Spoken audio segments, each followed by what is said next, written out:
అందరికీ hi, welcome to bay talk show. ఈరోజు మనము వెలువడినటువంటి 5 రాష్ట్రాల ఎన్నికలపై విశ్లేషణ చేస్తున్నాము. ఈ విశ్లేషణ కోసము వచ్చినటువంటి రాజకీయ విశ్లేషకులు మన రమేష్ సార్ గారికి వెల్కమ్. ఈ విశ్లేషణలో ముఖ్యంగా ఎన్నో అనుమానాలకు ఈవీఎంలు ఏవో ఒక చర్చ జరుగుతున్న క్రమంలో అసలు ఈ ఫలితాలపై స్పష్టమైన అవగాహన ఏంది, అసలు ఈ ఫలితాలు దేన్ని సూచిస్తున్నాయి, అసలు పశ్చిమ బెంగాల్లో రిజల్ట్ ఏ విధంగా ఉంది, తమిళనాడులో ఏ విధంగా జరిగింది, మిగతా 3 రాష్ట్రాల్లో ఏ విధంగా జరిగాయంటే మనం ఇప్పుడు సుదీర్ఘంగా చర్చిస్తాం. వాటిపై రమేష్ గారిని అడిగి మనం కొన్ని విషయాలు తెలుసుకుందాం. సార్ చెప్పండి, అసలు ఈ బెంగాల్లో బీజేపీ ఇంత ప్రభావవంతంగా ఫలితాలు రావడానికి కారణం ఏంటనుకుంటారు? ఇప్పుడు మనం బంగాల్ స్పెషల్గా అనుకుంటే, బంగాల్లో బీజేపీ ఒక 15 సంవత్సరాల నుంచి, అంటే ఎప్పటి నుంచో లెఫ్ట్ ఫ్రంట్ అక్కడ కూలిపోయింది. 2011 లెఫ్ట్ ఫ్రంట్ సత్తా కూలిపోయింది. మమతా బెనర్జీ సీఎం అయినా కానీ అక్కడ బంగాల్లో బీజేపీ చాలా యాక్టివ్ అయింది. మీరు చూసుకుంటే 2011 ఎలక్షన్ లో మేజర్ ఆపోజిషన్ పార్టీ లెఫ్ట్ ఉండే, అప్పటికే 44 సీట్స్ వచ్చినాయి వాళ్ళకి. అదే 16 రాగానే బీజేపీ ఫస్ట్ టైం బంగాల్లో అకౌంట్ ఓపెన్ చేసి మూడు సీట్లు వచ్చినాయి, 3 అసెంబ్లీ సీట్లు వచ్చినాయి. అప్పుడు కాంగ్రెస్ మెయిన్ ఆప్షన్ 24 సీట్స్ వచ్చింది, లెఫ్ట్ 3 పొజిషన్ వెళ్ళిపోయింది. కానీ 2016 తర్వాత బీజేపీ అక్కడ ఇంకా అగ్రెసివ్ గా వర్క్ స్టార్ట్ చేసింది, అంటే గ్రాస్ రూట్ లెవెల్లో. అంటే వాళ్ళకి ఎట్లా ఆపోజిషన్ లేదు, లెఫ్ట్ పడిపోతుంది, దినదినం కరోనా లెఫ్ట్ తగ్గిపోతుంది. కాంగ్రెస్ ముందు నుండి అక్కడ వీక్ ఉండే. సో ఇప్పుడు మమతా బెనర్జీకి అగేన్స్ట్ గా ఓవర్ ఉండొచ్చు నెక్స్ట్ 10 సంవత్సరాలు. ఆ పొజిషన్ ని బీజేపీ వాళ్ళు మంచిగా దాన్ని తీసుకొని ఆర్ఎస్ఎస్ కూడా అక్కడ గ్రౌండ్ లెవెల్ లో దిగి బూత్ గా అక్కడ పార్టీ నిర్మాణం లేకున్నా కూడా ఆర్ఎస్ఎస్ హెల్ప్ తీసుకొని బూత్ వైజ్ కాదు నెక్స్ట్ 3 years పని చేస్తున్నారు. 16 నుంచి కంటిన్యూస్ గా చేస్తే ఫస్ట్ ఫలితాలు వాళ్ళకి 2019 లోక్సభ ఎలక్షన్స్ గా దానికి దొరికింది. అప్పుడు వాళ్ళు ఒక 22 సీట్లు ఏదో గెలుచుకున్నారు. సో ఎక్కడ 3 అసెంబ్లీ సీట్లు, కానీ విదిన్ 3 years ఆ 3 అసెంబ్లీ నుంచి వాళ్ళు 22 లోక్సభ సీట్లకు పోయినారు. సో అది వాళ్ళకి ఒక బలం ఇచ్చింది. బలం ఏమి ఇచ్చింది అంటే ఇక్కడ వ్యాక్యూమ్ ఉంది, ఆపోజిషన్ పార్టీస్ లేవు, లెఫ్ట్ చాలా డిటరేట్ అయిపోయింది, కాంగ్రెస్ కి అక్కడ 4 విషయాలు లేవు. సో ఈ టైంలో మనం ఇట్లా అక్కడ పైన ఆ టైంలో ఆ క్రమంలో ఒక రాజకీయం ఎట్లా అంటే, బంగాల్ అనేది మనకు border state plus identical politics బాగా స్టార్ట్ చేశారు. ఎట్లా చేశారంటే బార్డర్ ఏరియా, మమతా బెనర్జీ ముందు లెఫ్ట్ కూడా అదే చేసింది. బంగ్లాదేశీ ముస్లింస్ ని ఇక్కడ తెచ్చి ఎస్టేబుల్ చూసి వాళ్ళకి ఓట్ అంకించి ఆ ఓట్లతోనే వీళ్ళు గెలిచినారు లెఫ్ట్ ఫ్రంట్. మమతా బెనర్జీ కూడా అదే చేస్తుంది అనేది ఒక నెరేటివ్ మంచిగా బిల్డ్ చేశారు. వాళ్ళు ఆ బిల్డ్ చేసుకుంటే ఏమైందంటే, బికాస్ అక్కడ ముస్లిం పాపులేషన్ ఎక్కువ, అందరూ తెలుసు 27-28% ముస్లిమ్స్ బెల్ట్ ఉంది. ప్లస్ అవుట్ ఆఫ్ 295 సీట్స్ లో మనం చూస్తే ఒక 60-70 సీట్ల ముస్లిం ఓట్స్ బాగా ప్రభావితం చేస్తారు. సో ఆ ఒక ప్రభావిత కాలంలో వాళ్ళు ఒక నెరేటివ్ ఏం చేశారంటే, బంగ్లాదేశ్ వచ్చి ఇక్కడ ఓట్లు వేస్తున్నారు, వాళ్ళు అక్కడ ఇక్కడ కాదు, వచ్చి భూములు కొంటున్నారు, లవ్ జిహాద్ చేస్తున్నారు, ల్యాండ్ జిహాద్ చేస్తున్నారు. సో మన అక్కడ ఉన్న హిందూ ఏరియాస్ ని డామినేట్ చేసి ల్యాండ్ వల్ల వాళ్ళని బేదరికం చేసి మెల్లమెల్లగా వాళ్ళు వచ్చేస్తున్నారు అనేది ఒక నెరేటివ్ బాగా మంచి బిల్డ్ చేసి పబ్లిక్ గా తీసుకుపోయారు. దాని ఫలితాలు మన 2021 లో ఏమైంది అంటే, 3 సీట్స్ నుంచి అసెంబ్లీలో డైరెక్ట్ 77కి వచ్చారు. పెద్ద లీగ్, మెయిన్ ఆపోజిషన్ పార్టీ అయిపోయింది. ఓట్ షేర్ లో మీరు చూసుకుంటే 16% ఉంటే 2016 లో ఎలక్షన్, 16 లోక్సభ రాగానే 22-23% దాకా తీసుకొచ్చినారు. అదే విదిన్ 2021 36 దాకా తీసుకొచ్చినారు. 36% అనేది చాలా పెద్ద జంప్ విదిన్ 10-15 years లో. సో అట్లా ఒక దాంట్లో బిల్డ్ చేసుకుంటూ పోయారు.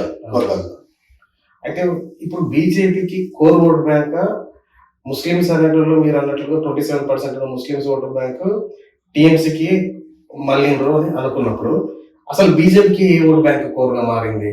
అసలు వాళ్ళు ఈ రోజు 3 సీట్స్ నుంచి ఈ రోజు 200 సీట్లకు వాళ్ళు వచ్చారంటే, అసలు వాళ్ళకు ఏ ఓటు బ్యాంకు అంత ట్రెమెండస్ గా మారిపోయింది? మీరు కరెక్ట్ గా చూస్తే 2021 మీరు షీట్ జోగ్రఫీ బంగాల్ మ్యాప్ లో చూసుకుంటే ఆ సీట్స్ ఎక్కడెక్కడ ఓవరాల్ వచ్చినా చూసుకుంటే బీజేపీకి ఒక విధంగా మనం చూస్తే బంగాల్ నార్త్ అంటే సిల్గుడి, జల్పాయిగుడి, కొంచెం ఆ బార్డర్ ఏరియా, హిల్ ఏరియాస్ అది బీజేపీకి ఎప్పుడు నుంచో స్ట్రాంగ్ బేస్. బికాస్ ఎక్కడంటే అప్పుడు మీకు గుర్తొచ్చు, గోర్ఖా ల్యాండ్ అనేది ఒక డిపార్ట్మెంట్ ఎప్పటి నుంచో ఉంది, దాని రీజన్ కూడా అంటే సపరేట్ స్టేట్ కావాలని వాళ్ళు ఎప్పటి నుంచి పోరాడుతారు. బీజేపీ దాన్ని ఎప్పటి నుంచి సపోర్ట్ చేసుకుని వచ్చింది. అంటే బంగాల్ ఎంటర్ కానీ ఆ గోర్ఖా ల్యాండ్ డిమాండ్ ని బీజేపీ ఎప్పటికి తీసుకుని వచ్చింది. మీ బంగాల్ ఎక్కడ బీజేపీ లేనప్పుడు కూడా అక్కడ ఎస్ఎస్ ఆలోవాలే అని చాలా సీనియర్ లీడర్ ఉండే బీజేపీ, అక్కడ 2 or 3 times ఎంపీ గెలిచింది ఆయన దాని. అంటే ఇప్పుడు ఈ మాట కాదు, 90s నుంచి తెలిసింది. సో ఆ ఏరియాలో ఎప్పుడు చాలా ప్రభావం ఉండే. సో ఆ ఏరియా మంచిగా క్యాప్చర్ చేసుకున్నారు. మౌంటైన్ ప్లేసెస్ లో, హిల్లీ స్టేషన్స్ లో వాళ్ళు గెలిచినారు, అది ఒకటి ఉంది.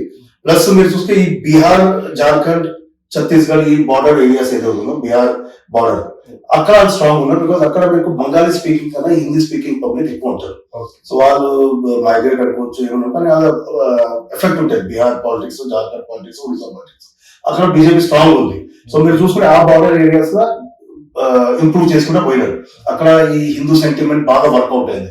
మీరు సదర్న్ బెంగాల్ అనుకోండి, లేకపోతే eastern side of west Bengal అనుకుంటే అక్కడ ఈ సెంటిమెంట్ ఎక్కువ ఉండదు. అక్కడ బంగ్లా స్వాభిమానం ఎక్కువ ఉంటుంది, మేము బంగ్లా భాష మా ఇట్లా.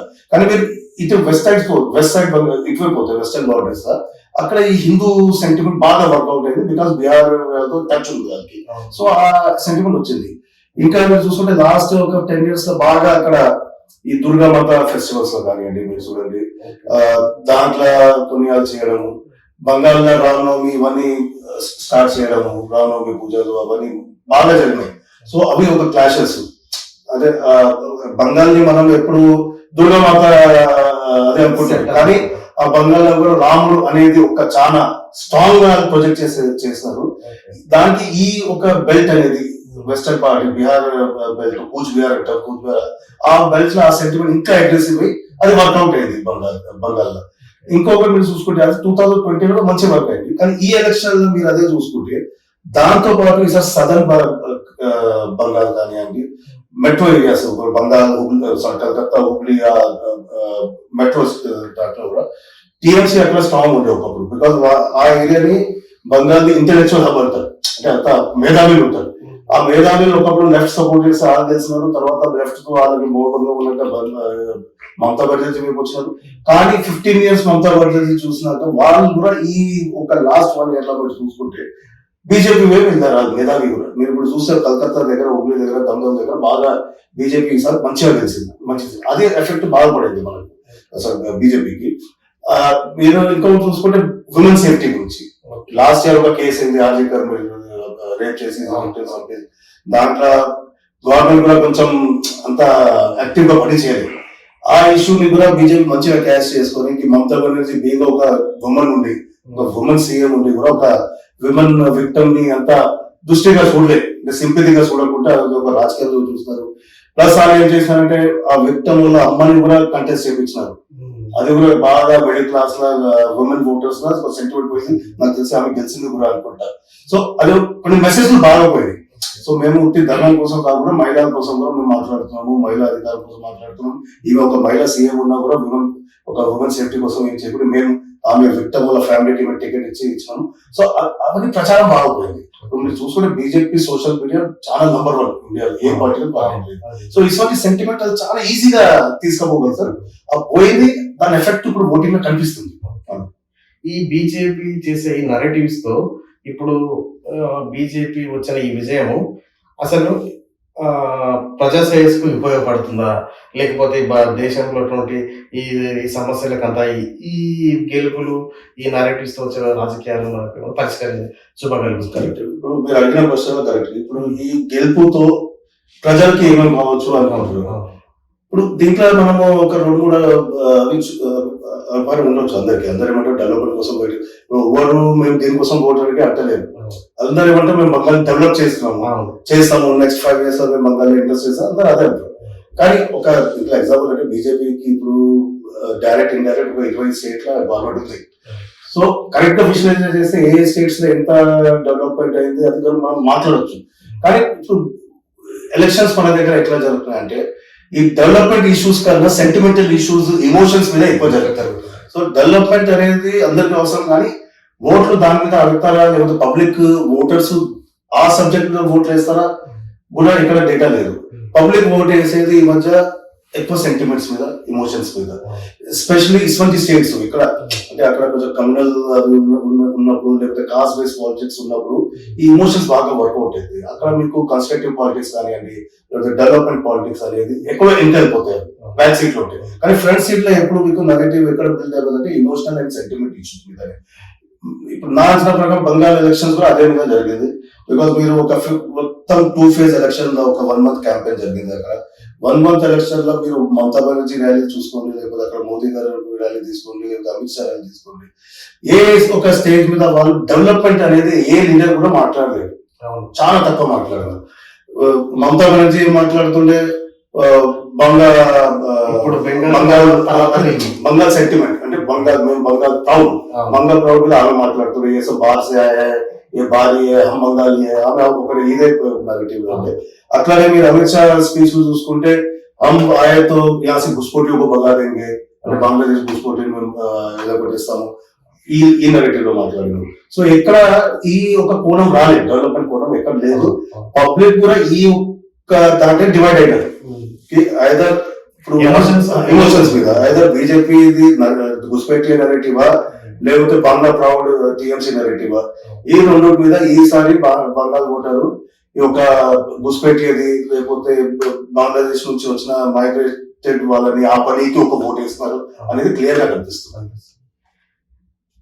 ఇప్పుడు మమతా బెనర్జీలో ముఖ్యంగా ఈ రోజు వచ్చిన రిజల్ట్ కు ఆమె పని విధానమే కారణం అంటారు. అసలు ఈ 15 సంవత్సరాల్లో హైట్రిక్ సాధించిన మమతా బెనర్జీ ఇప్పుడు ఈ స్థితిలో ఇంత చితికిల పడడానికి ప్రధాన కారణాలు ఏమి ఉంటాయి అంటే ఇప్పుడు పబ్లిక్ సెంటిమెంట్ ముందు లెక్క లేవండి. ముందు అంటే ఒక గవర్నమెంట్ మంచిగా చేస్తే దాన్ని ఒక 2-20 years దాకా నడిపిస్తలేదు. అట్లా కూడా మనం చూస్తున్నాం చాలా. బంగాల్ ఎగ్జాంపుల్ చూస్తే 35 years, లేకపోతే మన నితీష్ కుమార్ 20 సంవత్సరాలు దాకా ఉన్నారు. మళ్ళా నవీన్ పట్నాయక్ ఉండే ఒక 20 సంవత్సరాలు ఉండే. ఇప్పుడు గుజరాత్ లో నడుస్తుంది, కొన్ని స్టేట్స్ అక్కడ నడుస్తుంది. కానీ ఇప్పుడున్న జనరేషన్ కి అది ఒక షార్ట్ టర్మ్ లెక్క అనిపిస్తుంది. ఇప్పుడు బంగాల్ మమతా బెనర్జీ ఎందుకు వచ్చింది, లెఫ్ట్ ఫ్రంట్ కొన్ని దాంట్లో ఫెయిల్ అయిందని పీపుల్ ఓటర్స్ మమతా బెనర్జీ ఎంచుకున్నారు. ఎందుకు ఎంచుకున్నారంటే లెఫ్ట్ ఫ్రంట్ ఉన్నప్పుడు ల్యాండ్ రిఫార్మ్స్ అయినాయి కానీ ఇండస్ట్రియల్ రిఫార్మ్స్ రాలే, ఉద్యోగాలు రాలే. ఐటీ దేశం మొత్తం ఐటీ ఎక్కడ కూర్చుంటే బంగాల్ ఎక్కడ పడిపోయింది. సో అవన్నీ చూసి లెఫ్ట్ ఫ్రంట్ దాంట్లో ఇది ఏతలేదు, కమ్యూనిస్టులు ఇవన్నీ కాలిస్తలేదంటే ఆల్టర్నేట్ గా మమతా బెనర్జీని అక్కడ సీఎం చేశారు. కానీ ఒక 10 years 15 years మనం చూసుకుంటే మమతా బెనర్జీ కూడా ఆల్మోస్ట్ అదే పాలసీస్ చేసింది. ఎక్కడ డెవలప్మెంట్ అనేది లేదు, ఒక కొత్త ఇండస్ట్రీస్ లేవు, కొత్త సాఫ్ట్వేర్ లేదు. ఓన్లీ ఇది వెల్ఫేర్ స్కీమ్స్ మీద ఎలక్షన్ గెలవడంటే నేను ఆళ్ళకి 3,000 ఇస్తా, వీళ్ళకి అది ఇస్తా, అవి నడవవు ఇక్కడ రోజు.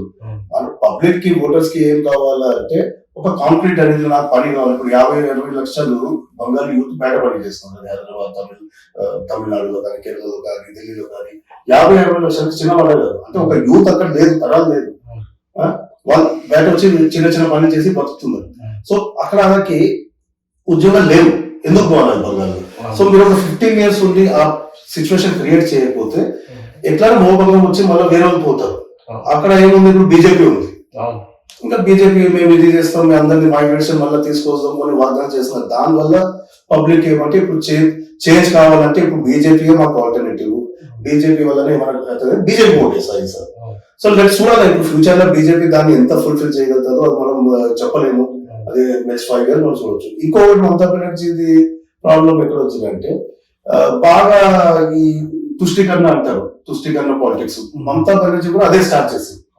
అంటే అపీస్మెంట్ అనేది ఇప్పుడు మైనారిటీస్ కోసం పని చేయాలా, దాంట్లో మనం కూడా తప్పంటే మైనారిటీస్ చేయాలి. కానీ ఎక్కడ ఆ ఓట్ బ్యాంక్ క్రియేట్ చేయాలని మైనారిటీస్ ని కొంచెం బాగా అపీస్మెంట్ చేస్తే అవి కూడా మమతా బెనర్జీ మీద ఉంది. సో ఆ ఒక తప్పు కొన్ని ఉన్నాయి, ఆ తప్పు పబ్లిక్ కూడా అబ్జర్వ్ చేస్తున్నారు. దానివల్ల ఏమైంది, ఒక డివిజన్ పెరిగింది కమ్యూనిస్ట్ మధ్యలో, హిందూ ముస్లిం కమ్యూనిస్ట్ దానివల్ల బీజేపీకి ఒక మంచి ఛాన్స్ దొరికింది, వాళ్ళు వచ్చారు. అందుకు ఇంత భారీ మెజారిటీ వాళ్ళు తెలుస్తున్నారు. బెంగాల్ గురించి మనం విశేషం చేస్తాం. ఓకే, ఇప్పుడు అందరిలో ఊహించినట్టుగా తమిళనాడు ఫలితాలపై కూడా అందరికీ చాలా ఉత్కంఠ ఉంది. ఈ రోజు తమిళనాడులో ప్రపంచంగా గెలిచిన టీవీకే పార్టీకి అసలు అందరి యొక్క అంచనాలను మించి అందరినీ ఒక ఆశ్చర్యపరిచే విధంగా ఈ రోజు టీవీకే నుంచి విజయ్ పార్టీ గెలిచింది. అసలు దీనికి దీనిపై మీ విశ్లేషణ ఏంటి అసలు? మీరు ఎందుకు ఇది సాధ్యమైంది అనుకుంటున్నారు? సో టీవీకే విజయం వెనుక చాలా మంది డౌట్స్ ఉండే, దాని పర్సన్ కూడా ఉండే ఇంత ఇంపాక్ట్ చూపించగలుగుతారా లేదు. ఈరోజు అక్కడ డిఎంకే చాలా స్ట్రాంగ్ పార్టీ ఉంది, ఏడిఎంకే ఆల్రెడీ పాత పార్టీ, స్టాలిన్ లేక ఒక స్ట్రాంగ్ సీఎం ఉండే 5 years. సో అంత స్ట్రాంగ్ ఉన్నప్పుడు ఒక కొత్త పాలిటిషియన్ అది కూడా సినిమా ఇండస్ట్రీ నుంచి వచ్చింది, 2 years పార్టీ పెట్టింది, అసలు ఇంత ఇంపాక్ట్ చూపించగలుగుతారా లేదా అనేది నా అసలు చాలా మంది దీనిలో డౌట్ ఉండే. కానీ ఆ డౌట్లని దాన్ని అందరిని బతుకుబెట్టి ఈ రోజు విజయ్ అనేది ఒక సూపర్ స్టార్ లెక్క ఎదిగి ఫస్ట్ ఎలక్షన్ అనే ఆఫ్టర్ ఎన్టీఆర్ ఒక సినిమా స్టార్, లేకపోతే ఆమ్ ఆద్మీ పార్టీ కేజ్రీవాల్ లెక్క కొత్త పార్టీ స్టార్ట్ చేసి విదిన్ ఫస్ట్ ఎలక్షన్ అని ఇంత గొప్ప విజయం సాధించి చాలా ఎక్స్ట్రాడినరీ ఇండియన్ పాలిటిక్స్ లో మనం అనుకోవచ్చు. ఒక కొత్త వ్యక్తి రావడము, అది కూడా ఇంత ఇంపాక్ట్ఫుల్ గా రావడము చాలా ఒక చారిత్రాత్మకం, ఇది ఒక హిస్టారికల్ అనొచ్చు మనము, నాకు ఎక్కడ సందేహం లేదు. చాలా హిస్టారిక్ విక్టరీ. అంటే క్యాండిడేట్స్ కూడా కొత్త ఎంచుకొని పార్టీని నిర్మాణం చేసుకొని బూత్ లెవెల్ కార్యకర్తలని మళ్ళీ ఎట్లా చేసినారు, అంత మెకానిజం ఎట్లా తెచ్చి అంతా చేసి ఆపోజిట్ లో ఇంత పెద్ద పార్టీ, డబ్బులు ఉన్నాయి వాళ్ళ దగ్గర, మంచి మెకానిజం, పాత పార్టీ, అధికార పార్టీ, అంత మందిని ఒక ఢీ కొట్టి ఒక సింగిల్ హ్యాండెడ్ ఆల్మోస్ట్ మెజారిటీ దాకా వచ్చేసిన పరిస్థితి ఉంది. సో ఇది చాలా పెద్ద హిస్టారికల్ చారిత్రాత్మక, ఇది ఒక తమిళనాడుకే కాదు మొత్తం మన ఇండియా, ఒక భారతదేశంలో ఒక చారిత్రాత్మక. ఈ రోజు మనం ఏమనుకున్నాం అంటే ఉత్తి వెస్ట్ బెంగాల్ చర్చ అవుతుందేమో అనుకున్నారు, మిగతా 4 స్టేట్ల గురించి ఎవరు చర్చలు చేయడం, బికాజ్ అక్కడ కానీ ఈ రోజు బంగాల్ కన్నా ఎక్కువ చర్చ జరుగుతుంది తమిళనాడు నుంచి, ఎందుకంటే ఆ చరిత్ర అంత హిస్టారికల్ జరిగింది అక్కడ. సో తమిళనాడు హిస్టరీ కాకుండా ఇది ఒక ఇండియన్ పాలిటిక్స్ లో కూడా చాలా పెద్ద గొప్ప విషయం. అసలు టీవీకే పార్టీ ఇంత పెద్ద విజయం సాధించడానికి ప్రధాన కారణం ఏమనుకుంటుంది? అసలు వీళ్ళకి ఇంత ఓటు శాతం ఎక్కడి నుంచి వచ్చింది? అసలు వీళ్ళకి ఎవరెవరు సపోర్ట్ చేసింటారు? అసలు ఈ విజయ్ టీవీకి విజయంలో ఎవరి పాత్ర కీలకంగా ఉంది అనుకుంటున్నారు? ఇట్లా మనం చూస్తే విజయ్ పాత్రనే మెయిన్. ఆయన ఒక ఫేస్ ఉంది, ఆయన ఒక మెకానిజం, ఆయన ఒక మొత్తం ఒక పై నుంచి కింద దాకా విజయ్ పేరు మీద ఎలక్షన్ జరిగింది. విజయ్ ఫేస్ వేరే ఒక ఫేస్ లేదు, ఆయన ఒక్కరు కష్టపడి చాలా మనం విజిబుల్ గా కనిపించింది, ఆయన చేస్తున్న ర్యాలీలు అవన్నీ చూస్తే. కానీ ఇది ఒక్కటి ఏమైందంటే ఆయనకు ఉన్న ఫ్యాన్ బేస్ ఒకటి. ఇప్పుడు మనం చూస్తే చాలా మంది పాలిటిషియన్స్ వస్తుంటారు పోతుంటారు, వాళ్ళకి ఫ్యాన్స్ కూడా ఉంటారు, ఫ్యాన్స్ క్లబ్స్ ఉంటాయి. మనకు సౌత్ లో స్పెషల్ ఇది సౌత్ లో ఫ్యాన్స్ క్లబ్ అనేది ఒక దానిలో కూడా స్పెషల్ మన దగ్గర తమిళనాడు అండ్ ఆంధ్ర, ఈ 2 స్టేట్స్ లో మీకు ఫ్యాన్స్ అనేది చాలా ఇంపార్టెంట్ క్యారెక్టర్. ఒక హీరోకి ఫ్యాన్స్ క్లబ్స్ ఉంటాయి, రకరకాల పని చేస్తుంటారు ఫ్యాన్స్ పేరు మీద. కానీ తమిళనాడులో మీరు చూస్తే ఫ్యాన్స్ అసోసియేషన్ అంటే సినిమా అప్పుడు పాలేయడం అవన్నీ కాకుండా కూడా అది మీరు చూడండి, రజనీకాంత్ ఫ్యాన్ అసోసియేషన్ కానివ్వండి, కమల్ హాసన్ కానివ్వండి, ఈవెన్ విజయకాంత్ ఉండే ఆయన కూడా పాలిటిక్స్ లో ఉండే, ఇట్లా విజయ్ వీళ్ళు పుట్టి సినిమా అప్పుడే యాక్టివ్ కాకుండా నార్మల్ గా కూడా యాక్టివ్ ఉంటారు. వీళ్ళకి చాలా మైక్రో లెవెల్ లో వర్క్ చేస్తారు, చిన్న చిన్న ఇష్యూలు ఉన్నా కూడా వెళ్ళిపోయి హెల్ప్ చేస్తుంటారు, లేకపోతే ఏమైనా నేచురల్ కలర్ వస్తే కూడా అసలు అప్పుడు కూడా ఈ ఫ్యాన్ అసలు బాగా యాక్టివ్ ఉంటారు. సో వాళ్ళకి కనెక్ట్ ఎప్పుడు ఉంటుంది ఓటర్స్ తో.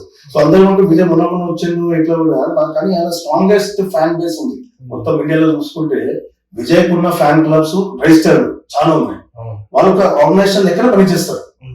సో వాళ్ళు ఎక్కడ ఏం సమస్య ఉన్నా వాళ్ళు ఉంటారు, ప్రజలతో కనెక్ట్ ఉంటారు. సో ఆ కనెక్షన్ ఇప్పుడు ఎలక్షన్ అది వాళ్ళకి వర్కౌట్ అయ్యింది. అంటే వాళ్ళు ఎక్కడ కొత్త అంటే కొత్త పొలిటికల్ పార్టీ మీద కొత్త ఉండొచ్చు, కానీ కనెక్షన్ ఓటర్స్ ఎక్కడ కొత్తది కాదు, కనెక్షన్ ఎప్పటి నుంచి ఉంది విజయ్కి. విజయ్ కూడా నాకు తెలిసి చాలా చారిటీ, ఆ ఫ్యాన్ బేస్ చాలా చారిటీ అవన్నీ చేస్తుండే.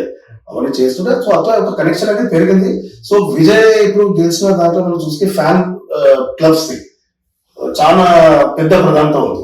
సో వాళ్ళు ఉట్టి ఫ్యాన్స్ అంటే ఉట్టి సినిమా రిలీజ్ అయినప్పుడు డాన్స్ ఆడడము కానీ మిల్ చేయడము ఆ పుంజలే కాకుండా సినిమా లేనప్పుడు కూడా ప్రజలతో కనెక్షన్ ఉన్నట్టు ఉంటుండే విజయ్ మాటని అక్కడ తీసుకుపోతుంది. సో అది ఒకటి. ఇంకొకటి ఏమైందంటే youth voters, first time voters. మన పోలింగ్ కాగానే ఒక డే టైం వచ్చినట్టే ఈసారి ఫస్ట్ టైం ఓటర్స్ చాలా ఉత్సాహంగా ఓట్ చేస్తారు. సో అప్పుడే చాలా మందికి డౌట్ వచ్చింది, ఇంత యూత్ ఓట్ వేసినట్టు ఓటు కోసం వేస్తున్నారు. పాత పార్టీలతో వాళ్ళు బోర్ అయిపోయినారు, కొత్త తరం కనిపిస్తుంది. విజయ్ ఒక యూత్ ఐకాన్, మంచి మాస్. సో ఈ యూత్ ఓటు చాలా మంది, ఇంకా మీరు చూస్తే బెంగళూరు చాలా మంది పని చేస్తారు ఐటీలో. వాళ్ళు సొంతం డబ్బులు పెట్టి ఎక్కడో నాకు తెలిసి విజయ్ ఎక్కడ డబ్బులు ఇచ్చి ట్రైన్లు బస్సు బుక్ చేయాలి, స్వచ్ఛందంగా వచ్చి లీవ్లు పెట్టుకుని ఓటేసిపోయినారు.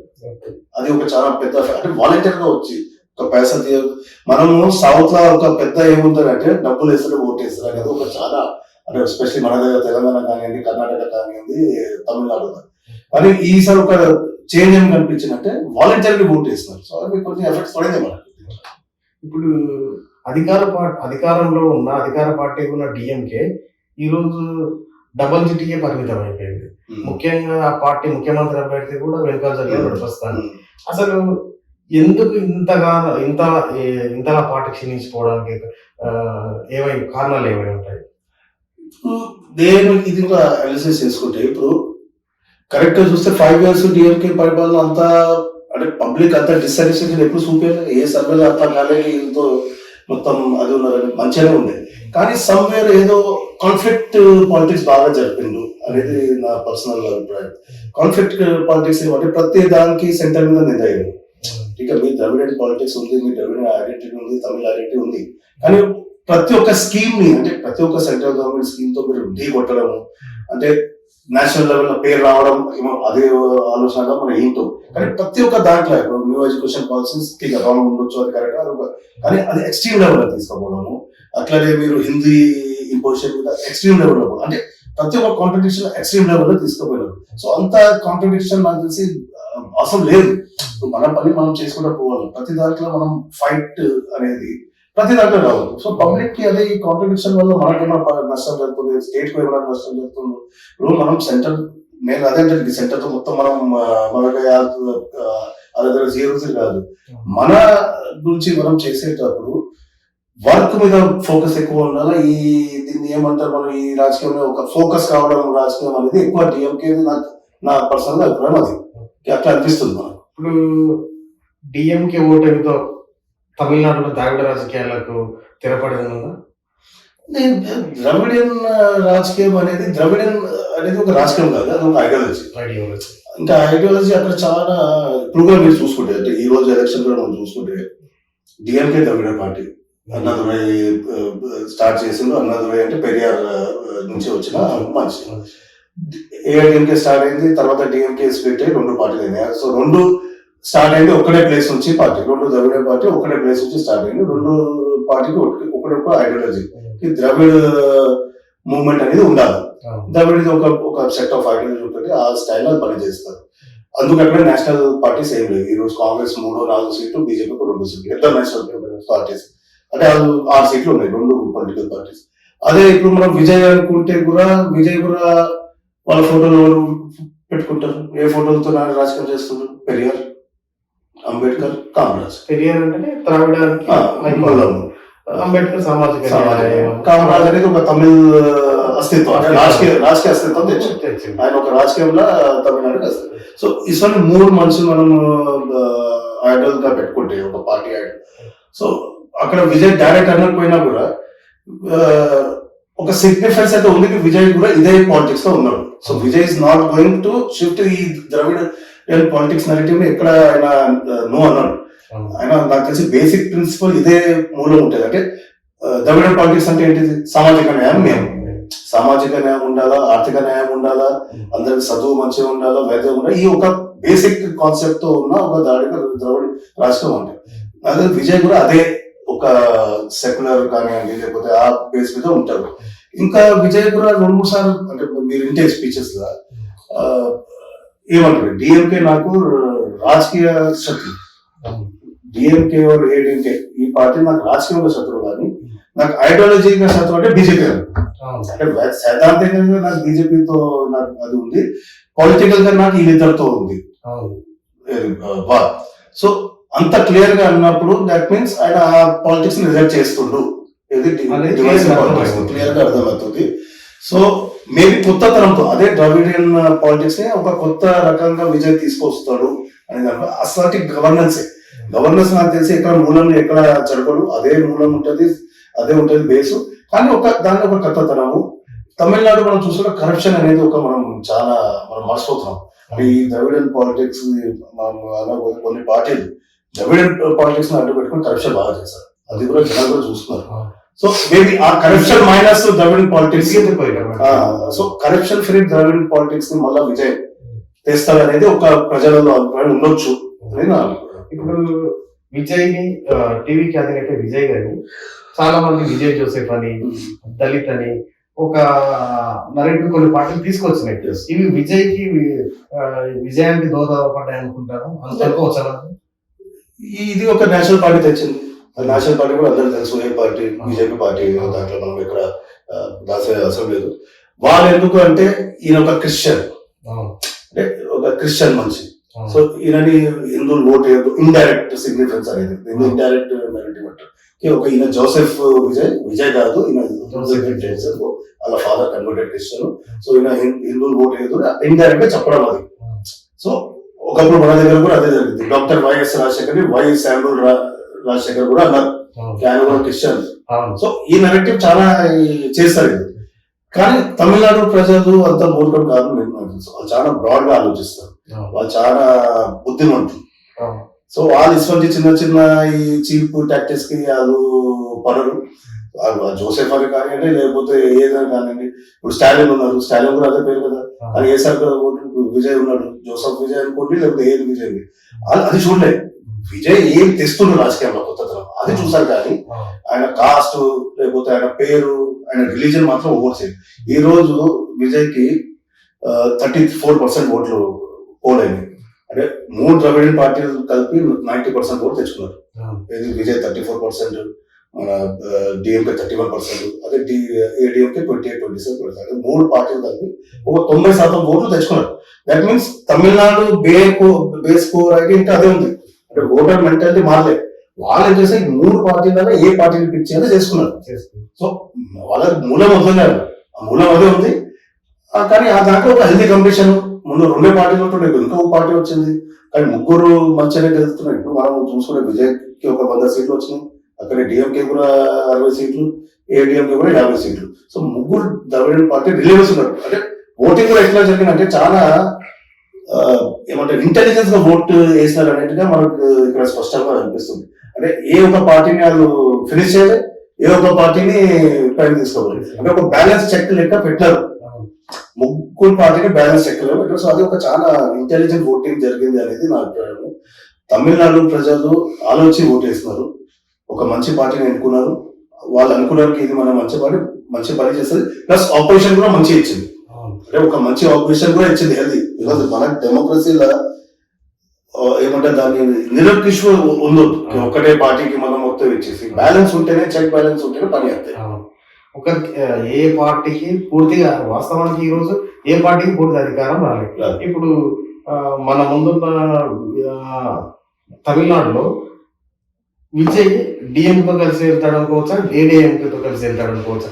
కంపల్సరీ ఏ పార్టీకి ఫుల్ మెజార్టీ రాలేదు కాబట్టి ముందున్న డిఎంకే టీవీకే ఏ పార్టీతో కలిసి వెళ్ళొచ్చు? మనం దీంట్లో చూసుకుంటే ఇప్పుడు డిఎంకే ఉంది.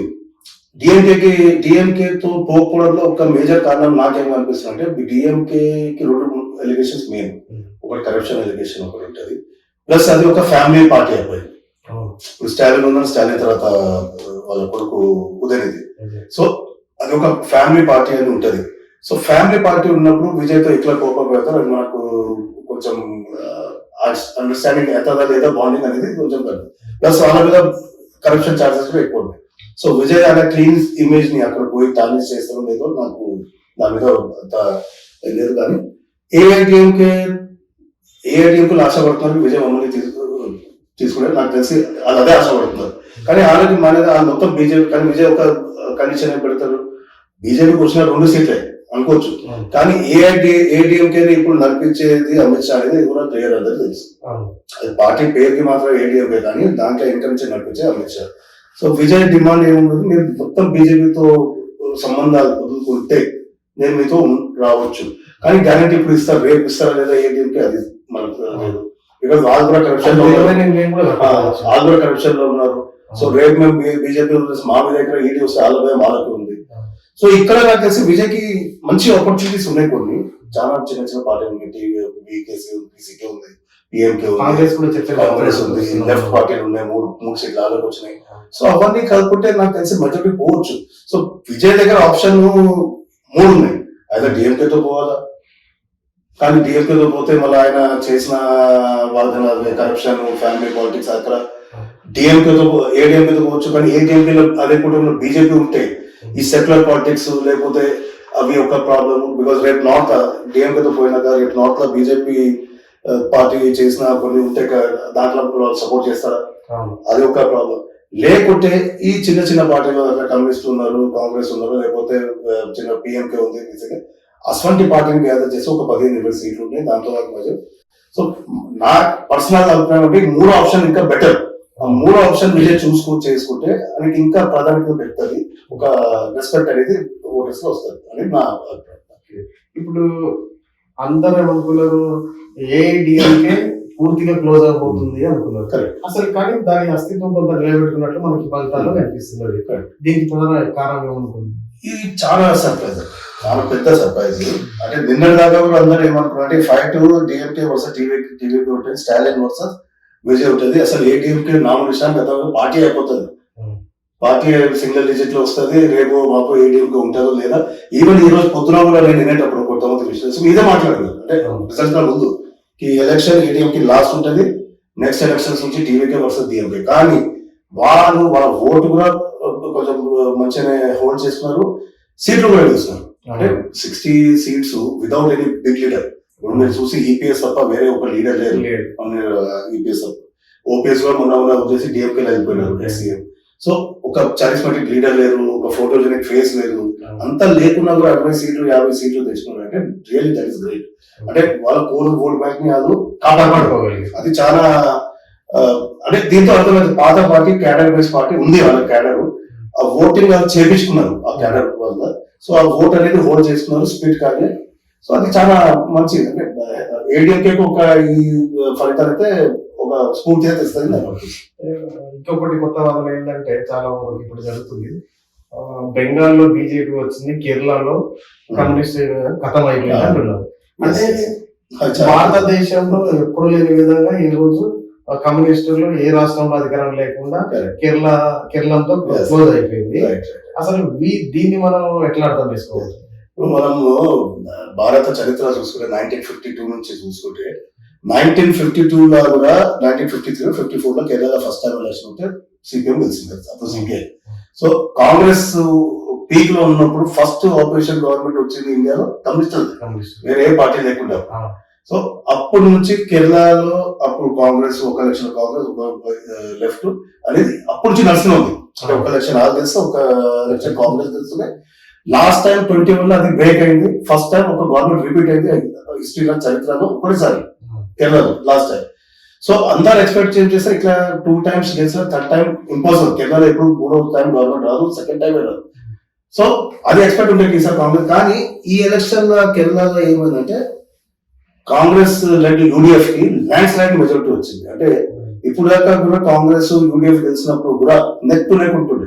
అంటే వాళ్ళకు ఒక 80 వస్తే లెఫ్ట్ ఒక 60 ఉంటుంది, వాళ్ళకు ఒక 90 వస్తే అంతే. అంటే ఎక్కడో బ్యాలెన్సింగ్ ఉంటుంది. కానీ ఈసారి ఫస్ట్ టైం మనం చూస్తున్నాం యూడిఎఫ్ 100 దాటేసింది. ఏ ఫ్రంట్ ఎప్పుడు 100 దాటదు అక్కడ, మాక్సిమం 90s 80s లో ఆగిపోతుంది. కానీ 100 దాటింది. లెఫ్ట్ ఫ్రంట్ చాలా వెనుక పడిపోయింది సార్, 30 సీట్లు సంథింగ్ మొత్తం కలిపి.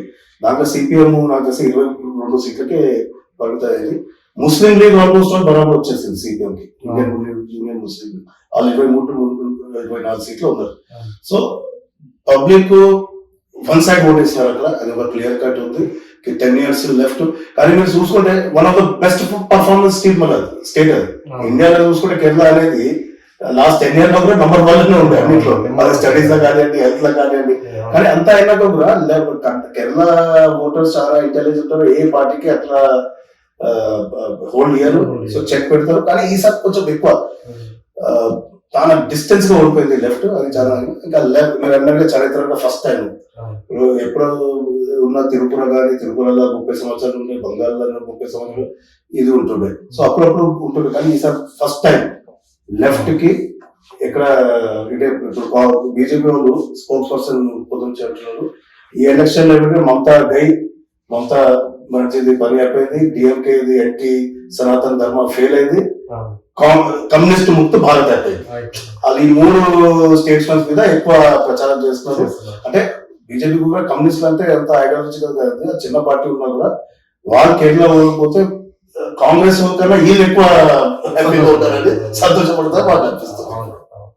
ఇప్పుడు ఈ ఈ రోజు జరిగినటువంటి ఎన్నికలపై మీ యొక్క పూర్తి విశేషాలు తెలియని ధన్యవాదాలు. ముఖ్యంగా మనం అనుకున్నట్టుగా వెస్ట్ బెంగాల్లో అనుకున్నట్లే కొంత రిజల్ట్ ఉన్నాయి. ఇంకా మిగతా స్టేట్లు కేరళలో కానీ ఈ తమిళనాడు ఒక మీ అభిప్రాయం తెలిసిన చాలా మంచి మంచి అభిప్రాయాలు తెలియజేశారు. ఇప్పుడు మన అస్సాం పుదుచ్చేరిలో మనం అనుకున్నది వాటిపై పెద్ద చర్చ లేకపోయినా ఈ హాట్ టాపిక్ గా ఉన్న ఈ 3 రాష్ట్రాలపై మీ యొక్క అభిప్రాయం తెలిసినందుకు మీకు థ్యాంక్ యూ.